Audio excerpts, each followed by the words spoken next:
बिस्मिल्लाहिर्रहमानिर्रहीम। अस्सलाम वालेकुम व्यूअर्स, कैसे हैं आप लोग? उम्मीद करती हूँ आप लोग खैरियत से होंगे।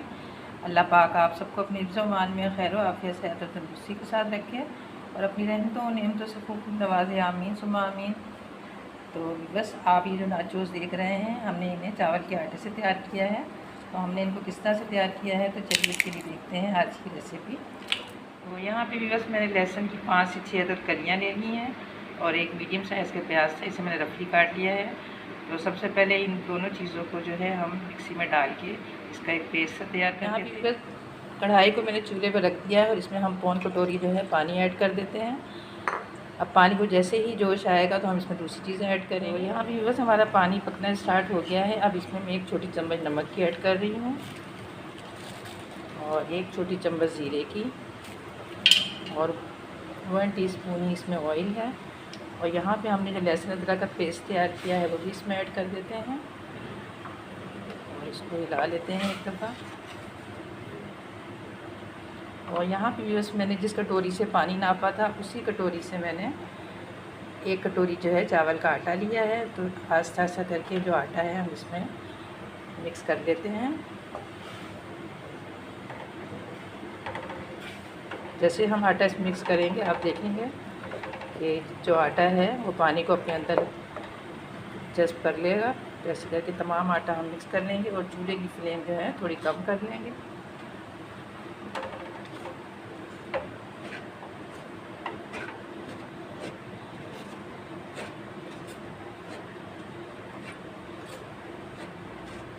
अगर आप महसूस करें कि आपसे आटा ज़्यादा डल गया है तो आप थोड़ा पानी इसमें गर्म कर भी ऐड कर सकते हैं।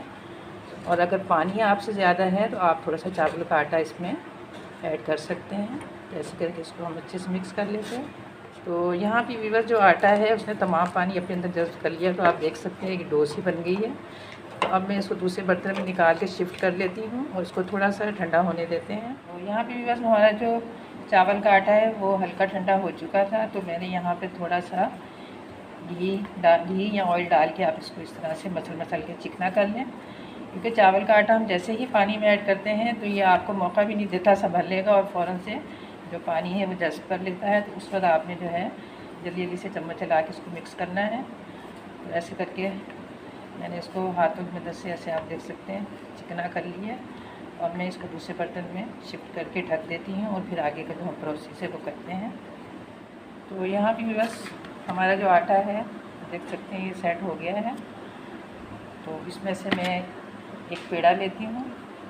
ये तकरीबन जैसे हम नॉर्मल रोटी बनाते हैं उससे बड़ा है। उसके बाद यहाँ पे प्लेट में मैंने थोड़ा सा चावल का आटा लिया है खुशके के तौर पर। तो इस पेड़े को हम इस आटे में जो है और थोड़ा सा जो आटा है हम अपने बेलन पे चकले पे भी लगा लेते हैं और इसको जो है बेल लेते हैं। पहले तो हम इसको हाथ से दबा के इसको बड़ा कर लेंगे और अब बेलन की मदद से हम इसको बेल लेते हैं।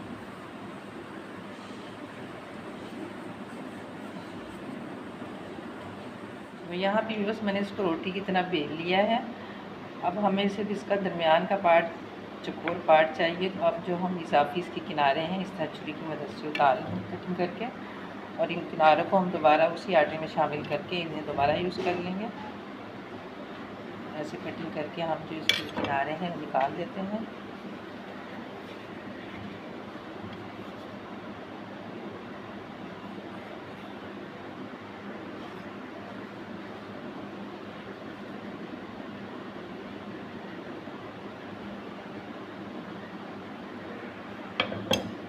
तो आप इसकी मोटाई देख सकते हैं, हमें ये इतने हैं पतले रखने हैं। अब हमें इसको भी दरमियान में 2 हिस्सों में डिवाइड कर लेंगे।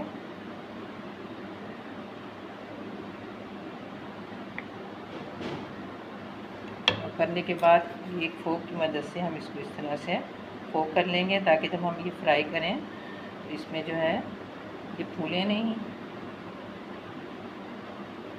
तो यहाँ पे बस मैंने इसको इस तरह से फोक से सुराख कर लिए हैं। अब हम इसको जो है ट्रायंगल की शेप में काटेंगे, जिस तरह से नाचोस की शेप होती है उसमें।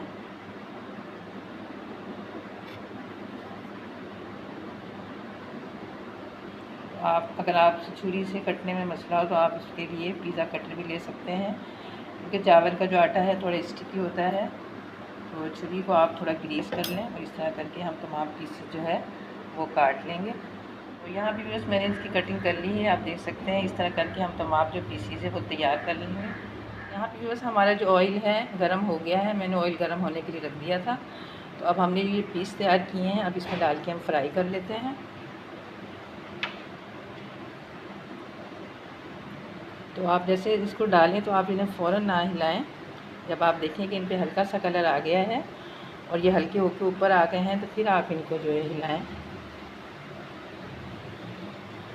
हमारे बर्तन में जितने आते हैं हम डाल के इसमें फ्राई कर लेते हैं इनको। तो यहाँ पे बस जो हमारे नाचोस हैं वो फ्राई होना शुरू हो गए हैं। आप देख सकते हैं कि ये वाला जो है इसमें शायद फोक से सुराख नहीं हो सके, तो ये फूल गया है, इसीलिए इसमें जो है फोक से सुराख करना ज़रूरी है, नहीं तो ये तमाम जो है फूल जाएंगे। तो अब हम इसे अच्छा सा कलर आने तक इनको जो है फ्राई कर लेते हैं, क्रिस्पी होने तक।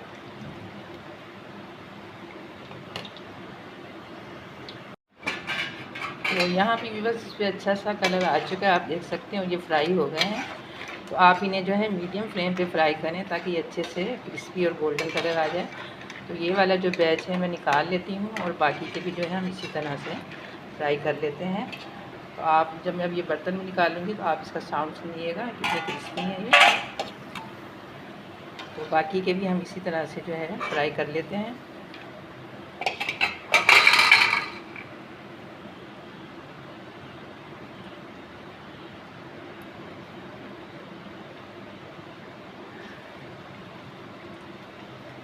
तो जब हम इसे तेज़ आग में अगर फ्राई करेंगे तो ये फ्राई तो हो जाएंगे लेकिन क्रिस्पी नहीं होंगे। तो आप जो है इसको जो है मीडियम फ्लेम पे जो है इसे फ्राई करें। तो इस तरह करके हम जो सारे हैं फ्राई कर लेते हैं। यहाँ पे बस मैंने तमाम जो नाचोस हैं वो फ्राई कर लिए हैं, रेडी कर लिए हैं। अब हम इनका एक शानदार सा मसाला तैयार कर लेते हैं। उसके लिए हम यहाँ पर एक बोल लेते हैं और उसमें हम 1 टीस्पून चाट मसाला, 1 टीस्पून सुर्ख मिर्च, हाफ़ टी स्पून नमक है और 1 टीस्पून जी है मैगी नूडल्स मसाला है और हाफ़ टी स्पून जो है ब्लैक नमक है।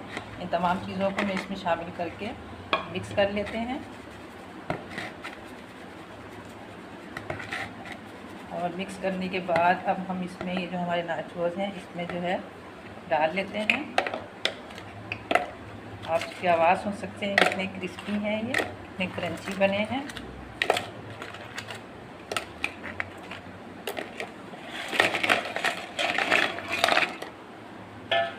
और उसके बाद हम इसका ढक्कन लगा के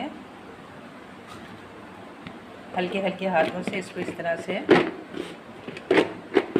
उलट उलट करके मसाला तमाम इस पर लगा लेते हैं। और ये काम आप एहतियात से करें ताकि ये टूटे ना। और यहाँ पे भी बस मैंने इन पर मसाला लगा लिया है। अब हम इसे प्लेट में शिफ्ट कर देते हैं।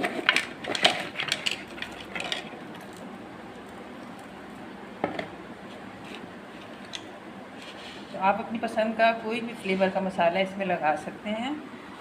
तो हमारे मज़ेदार से नाचोस बिल्कुल तैयार हैं। इनमें से एक मैं आपको तोड़ के दिखाती हूँ। आप देखें कितने क्रिस्पी हैं ये। तो भी बस उम्मीद करती हूँ आपको हमारी आज की ये नाचोस की रेसिपी ज़रूर पसंद आई होगी। अगर आपको हमारी आज की रेसिपी पसंद आई है तो हमारे इस वीडियो को खूब लाइक और शेयर करें अपने अहबाब दोस्त साथियों के साथ, और हमारे चैनल को भी ज़रूर सब्सक्राइब करें और घंटी के बटन को भी ज़रूर प्रेस करें ताकि आने वाली नई वीडियो की नोटिफिकेशन आपको सबसे पहले मिल सके। मिलते हैं नेक्स्ट वीडियो में एक नई रेसिपी के साथ। जब तक के लिए अल्लाह हाफिज़।